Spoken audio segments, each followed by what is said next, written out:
Hello അസ്സലാമലൈക്കും, welcome back. ഇന്ന് ഞാൻ വന്നിട്ടുള്ളത് ലക്ഷദ്വീപുകാരൻ്റെ സ്പെഷ്യലായ കിലാഞ്ചീൻ്റെ റെസിപ്പി ആയിട്ടാണ് കേട്ടോ. ഇത് ഉണ്ടാക്കാനും വളരെ സിമ്പിളാണ്, അതുപോലെ തന്നെ കഴിക്കാനും നല്ല ടേസ്റ്റാണ്. അപ്പോൾ എന്താണെങ്കിൽ എല്ലാവരും ഫുള്ളായിട്ട് തന്നെ വീഡിയോ സ്കിപ്പ് ചെയ്യാതെ തന്നെ കണ്ടു നോക്കുക. ഇതിനായിട്ട് ഞാനിവിടെ എടുത്തിരിക്കുന്നത് ജീരകശാല റൈസാണ് കേട്ടോ. ബിരിയാണിയൊക്കെ ഉണ്ടാക്കൂലേ ആ ഒരു അരിയാണ് ഇത്. നമുക്ക് പച്ചരി കൊണ്ട് ഉണ്ടാക്കാം കേട്ടോ. രണ്ടരിയിലും അവർ ചെയ്തെടുക്കാറുണ്ട്. അപ്പോൾ ഞാനിവിടെ എന്താണെങ്കിൽ ബിരിയാണീൻ്റെ റൈസാണ് എടുത്തിരിക്കുന്നത്. നിങ്ങൾക്ക് വേണമെങ്കിൽ പച്ചരിയാണ് കയ്യിലുള്ളതാണെങ്കിൽ പച്ചരി എടുത്താലും മതി. ഇനി അത് ഞാൻ തലേദിവസം രാത്രി തന്നെ വെള്ളത്തിൽ കുതിർക്കാൻ വെച്ചതായിരുന്നു കേട്ടോ. ഒരു 5-6 മണിക്കൂറെങ്കിലും വെള്ളത്തിൽ കുതിർക്കാൻ വെക്കാം.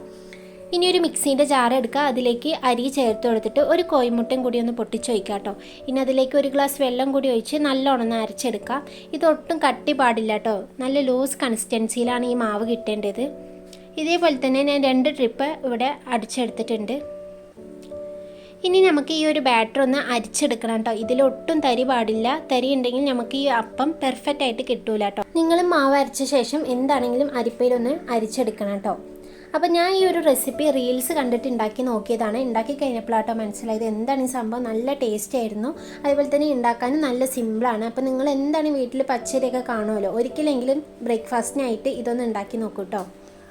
ഇനി ഇതൊന്ന് നല്ലോണം അരച്ചെടുത്തിട്ടുണ്ട്. ഇനി ഇതിലേക്ക് ഞാൻ കുറച്ചും കൂടി വെള്ളം ഒഴിച്ചിട്ട് നല്ല ലൂസ് ബാറ്ററായിട്ട് എടുത്തിട്ടുണ്ട്. ഇനി ഇതിലേക്ക് ഒരു 1/2 ടീസ്പൂൺ ഉപ്പും കൂടി ചേർത്ത് കൊടുത്ത് നല്ലോണം ഒന്ന് മിക്സാക്കി കൊടുക്കാം കേട്ടോ.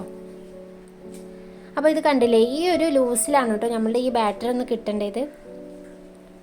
ഇനി ഒരു പാൻ എടുക്കുക, അതിലേക്ക് കുറച്ച് ഓയിലൊന്ന് സ്പ്രെഡ് ചെയ്ത് കൊടുക്കുക.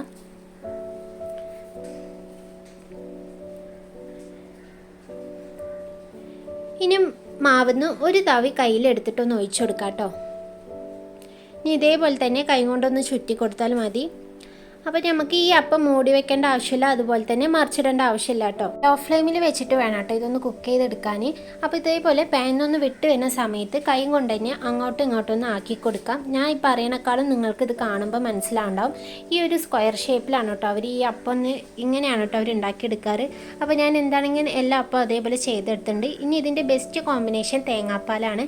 തേങ്ങാപ്പാൽ പിഴിഞ്ഞെടുത്തിട്ട് അതിലേക്ക് ആവശ്യത്തിനുള്ള പഞ്ചസാരയും ചേർത്ത് ചെറുപഴം ഒന്ന് ഇതേപോലെ കട്ട് ചെയ്തിട്ടൊന്ന് ചേർത്ത് കൊടുക്കാം.